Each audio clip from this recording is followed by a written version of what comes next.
বাণিজ্য মন্ত্রণালয়ের একটা কন্ট্রোল রুম থেকে সারা দেশের পরিস্থিতি পর্যবেক্ষণ করছি। প্রত্যেকটা জেলার সাথে আমাদের যোগাযোগ আছে। কয়েকটি দেশের মধ্যে কয়েকটি বড় বড় কেন্দ্র আছে যেখানে মূলত মানে বিরাট সংখ্যায় অধিক সংখ্যায় সংগৃহীত হয়। তো যাবতীয় লজিস্টিক অসুবিধা সত্ত্বেও সারা দেশে সংগ্রহ হচ্ছে আলহামদুলিল্লাহ, এবং আমাদের বিশ্বাস আমরা বেশিরভাগ চামড়াই সংরক্ষণ করতে পারবো এবং এটি ট্যানারি পর্যন্ত পৌঁছাবে ইনশাল্লাহ।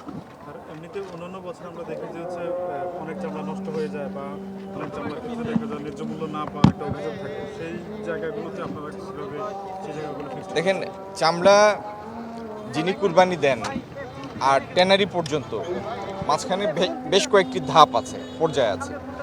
তো এই প্রত্যেকটি ধাপের সাথে লিঙ্ক করে মানে পারস্পরিক একটা সম্পর্কিত করে আমরা চেষ্টা করেছি, এখনও করে যাচ্ছি যতটুকু সম্ভব চামড়া সংরক্ষণ এবং ট্যানারি পর্যন্ত পৌঁছানোর। আজকে তো কুরবানির ঈদের মাত্র বিকালবেলা, সন্ধ্যাবেলা মাগরিবের আজান পড়ছে। তো আমাদের এই চেষ্টা চলমান। ইনশাল্লাহ অন্যান্য যে কোনো বছরের তুলনায় এবারকার আমরা বেশি সংখ্যক চামড়া সংরক্ষণ করতে পারব।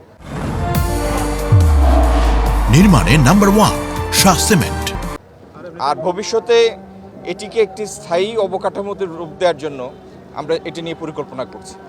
চামড়া শিল্প নিয়ে আমাদের অনেক দিন ধরে অনেক বিতর্ক, অনেক অব্যবস্থাপনা আছে এবং অন্তর্বর্তীকালীন সরকার অনেকগুলো নীতির কথা বলেছে যেগুলো তারা বাস্তবায়ন করতে পারেনি। তো চামড়া শিল্পের সিটিপি ঠিক করা এবং রপ্তানিযোগ্য করে তোলা এবং কাঁচা চামড়া রপ্তানি না করা, নিজেদের পণ্য তৈরি করে পণ্য রপ্তানি করা, এই জায়গাগুলোতে আপনার মন্ত্রণালয় কীভাবে হিসাবটা খুব সোজা।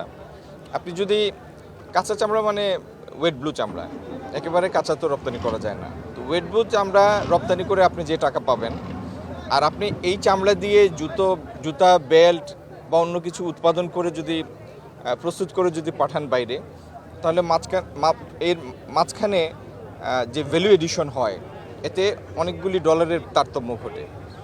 আর এই যে চামড়া থেকে দ্রব্য প্রস্তুত করতে গিয়ে মাঝখানে যে কয়টি ধাপ, প্রথমে ওয়েট ব্লু, তারপরে ক্রাস্ট লেদার, তারপরে ফিনিশ লেদার, তারপরে একটা পণ্য প্রস্তুত হবে।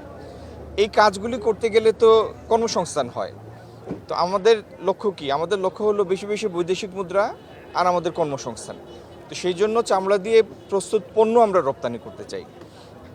আগামী দিনে যাতে বাংলাদেশের সমস্ত কুরবানির চামড়া আমরা শতভাগ সংরক্ষণ করতে পারি, আমরা রপ্তানি খাতে ব্যবহার করতে পারি, এটি দিয়ে কর্মসংস্থান সৃষ্টি করতে পারি, সেই জন্য সাভারের সিটিপির সমস্যা সহ যে সমস্ত ট্যানারি হাজারীবাগ থেকে সাভারে স্থানান্তরিত হতে গিয়ে রুগ্ন হয়ে পড়েছে অথবা আদৌ ব্যবসা শুরু করতে পারে নাই, এদের ব্যাপারে একটি ফয়সালায় পৌঁছে আমরা এই চামড়া খাতকে পুরোপুরি একটা বিকশিত খাতে রূপান্তরিত করতে চাই।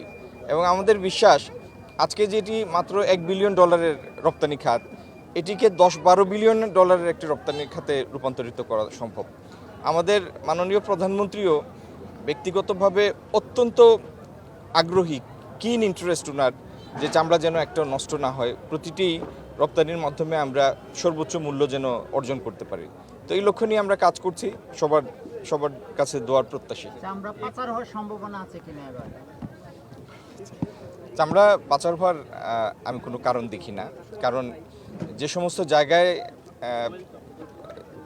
চামড়াগুলি এসে জড়ো হয় তার প্রত্যেকটি কেন্দ্রের সাথেই আমাদের সার্বক্ষণিক যোগাযোগ আছে। সেই জন্য বাণিজ্য মন্ত্রণালয়ে আমরা একটা মনিটরিং সেল করেছি, সেখানে সার্বক্ষণিকভাবে আমাদের কিছু কর্মকর্তা কাজ করছেন এবং প্রত্যেক জেলার জেলা প্রশাসক, বিসিকে কর্মরত কর্তা, তাদের সাথে আমাদের যোগাযোগ আছে।